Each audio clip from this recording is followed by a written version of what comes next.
Бүгін тез және оңай жасалатын жұмсақ пирог дайындаймыз. Ең алдымен 4 жұмыртқамызға қантымызды салып, аппақ болғанша миксерлеп аламыз. Толық құрамын видеоның астында жазып қалдырамын.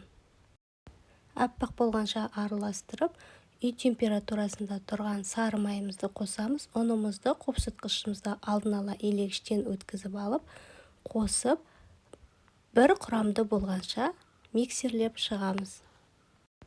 Формамызға пергаментный бумагамызды төсеп, қоспамызды салып, тегістеп шығамыз.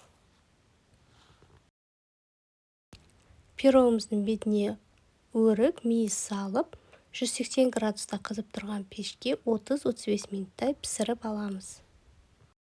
Пирогымыз тез және оңай жасалынады. Жасап көріңіздер. Видеоны аса лайк басып, жаңадан есеп жиырмашылық тіркеліп, қоңырау белгісін басып кетіңіздер. Рахмет.